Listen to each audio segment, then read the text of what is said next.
Hey guys, it's Chris. It's been a minute. Cut my hair. Still got the 240s. I've just been kind of busy with life and stuff, but I promised to get back to making videos. I just wanted to make this short video about a quick update on my 77 242 and the kind of mods I've made since I've been offline. There have been some noticeable changes since the last time I've shown the car. The biggest ones being there is now it's like 2 inches in the front and 3.5 to 4 inches in the back lift. It's on Volvo 760 Sirius wheels. They're 15 by 6.5, I think. And the tires are BF Goodrich mud terrain 215/75 15s. They're really loud and they're cool looking, but the biggest changes have been under the hood. So I originally wanted to keep the car K-Jet. It was K-Jet or K-Basic, and it ran fine when it did.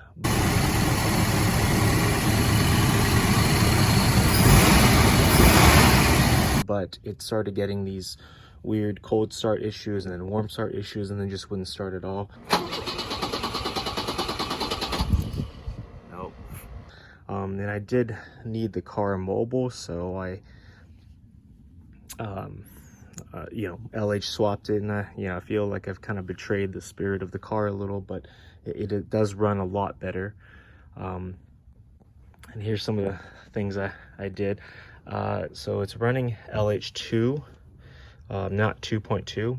This is for the 83, 84 US model electronic fuel injection cars. Reason being is that I just had a surplus of LH2 parts, meaning just the air mass meter and the ECU, which I need to mount up. It's just kind of hanging out here. LH2 has the two square system and fuel relay setup, as you can see, the wiring is just kind of patched together. I'll get into that later, and there's something I do need to upgrade. Again, I was on a short time crunch and I really wanted the car mobile, so the fuel harness runs up into where the AC line used to go.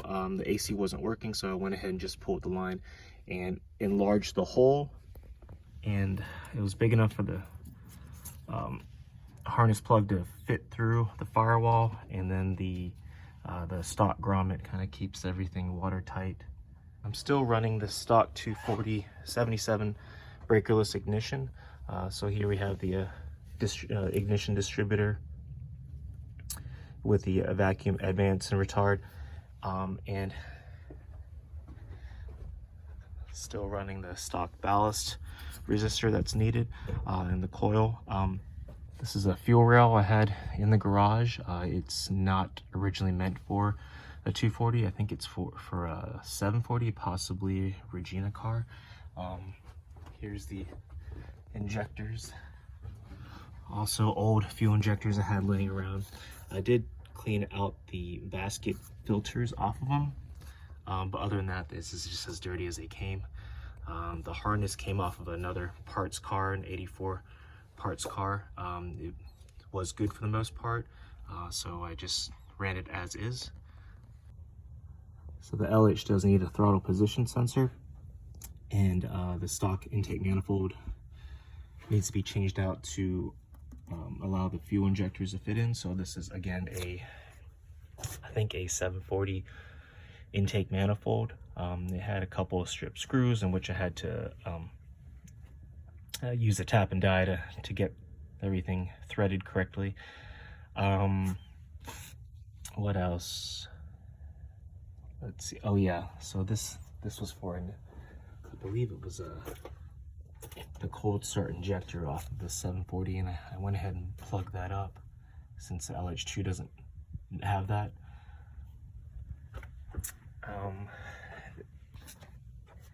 Intake tube is kind of fashioned out of the old stock K-Jet one. I kind of just trimmed it to fit. It does not have the it doesn't have the ports for the idle air control valve, so I'm just running without that right now. I've blocked off the port for the idle air control valve, so it's just kind of running as is, and I can adjust the idle just by the thumb screw. But again, everything kind of works as can be expected. You know, runs good enough. This is the vacuum line for the distributor. Yeah, stock airbox, got to stay in place. One of the biggest changes was the fuel lines. So going under the car, the fuel lines were completely rusted out. I'm talking about the metal ones. I went ahead and replaced all of them to and from the tank into the engine. This is it's 5/16 high pressure fuel rated line. It's hard nylon. You need about 25 feet of it to reline the entire 240. This one I had to replace the banjo bolt, or the banjo fitting that went to the stock line. You know, I had to, you know, strip the old rubber fuel line and put this on, and then luckily it bolts into the stock fuel filter. And then again over here I had to strip that old fuel line off and put in the new nylon line. But so it comes out from the tank through the filter, it kind of goes under here, and then again I pressed in the stock filter, or the stock fitting into the replacement fuel lines. So all the lines and filters are all new, all the tanks cleaned, everything's clean fuel wise. As for the return side, it comes out of the fuel pressure regulator. This is high pressure rubber hose, and then I went ahead and followed the fuel rail, and then it's high pressure all the way down to here, where I pressed it into a quick connect or quick disconnect system, and again pressed the nylon line into the quick disconnect system. That way that I can take this off for any sort of diagnostic purposes, and it runs back underneath again. The lines go all the way back to here, and then there's another quick disconnect right there, and then back into the tank. But I did have the stock fuel tank removed and cleaned out. So this is the original tank that it came with. It was full of rust. I had it professionally cleaned, and then of course I had to replace the supply line, and this is an aftermarket fuel pump as well. It's kind of just, you know, wired in with some spade connectors into the original power wire, or the original wiring. That's something I should probably fix later. But for the supply side, it comes out of the fuel pump and then into the banjo, which I once again had to harvest for the new fuel lines.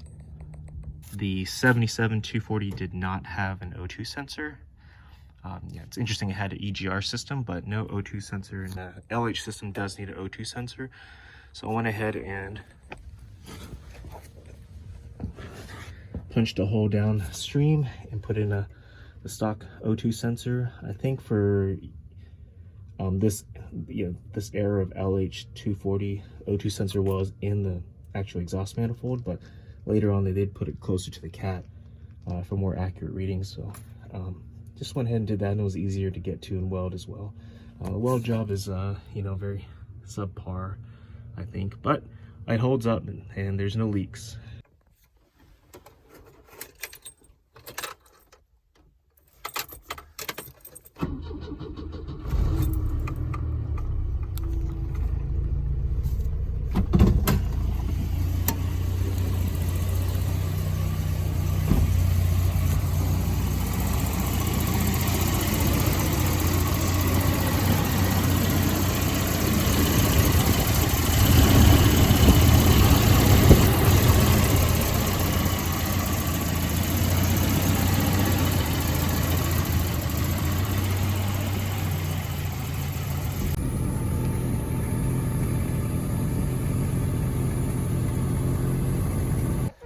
So overall, the car runs great. I think I've driven it now more than I had driven it when it was Kjet. Like I said before, I do feel like a little bad that I had to swap over to LH. Ideally, I think I would have loved to keep it as Kjet, and it ran great when it did. It's just when the rust got into the tank, it started to take hold and just rusted out the fuel distributor and the metal lines and pretty much everything in between, and it just wasn't like cost effective for me to, you know, try to restore the Kjet. I kept all the stuff just in case I want to take it apart later. Timing wise, it probably won't, but yeah, I mean, I've taken the car, you know, all over now. Put a couple miles on it. Went to a couple car shows. You know, it turns heads and, you know, drives okay. I think the suspension needs to be tightened up a little. It's just kind of on a, you know, really budget lift. You know, and I'll probably put another video out for that later. I do plan on finishing the LH swap video that I had started on my 1980 242. For this one, I just wanted to get it running and not, you know, have to film anything while I did it. You know, this is something you could do in like a weekend. You know, I've been dragging my feet with the other cars because I did want to make like a more detailed video about the stuff you need. But overall, for this, all I used was stuff out of the garage and storage. Old intake manifolds that didn't fit the 240, you know, plug up the stuff that you aren't going to be using. You know, I hacked up the rubber intake hose, you know, welded a hole in the exhaust for the O2 sensor. There's a couple of things I did buy new, which were the coolant temperature sensor and the fuel pressure regulator, of course, the pumps and filters. But everything else I just kind of, you know, in the lines as well. Everything else is kind of just, you know, wiring I had around. Even the harness itself, it's like a second, third hand harness. It is something you could do in probably a weekend if you have the parts, and it's not expensive to do. And if you still have a Project 240 out there, you know, don't give up on it. There's always a solution to the problems that you have. It might not be the solution that you originally wanted or the easiest solution, but you can always fix it. Thanks again. I promise I'm going to put out some more stuff later this year, and you know, just stuff that I've had in the backlog. If you liked the video, like and subscribe, and I'll see you next time.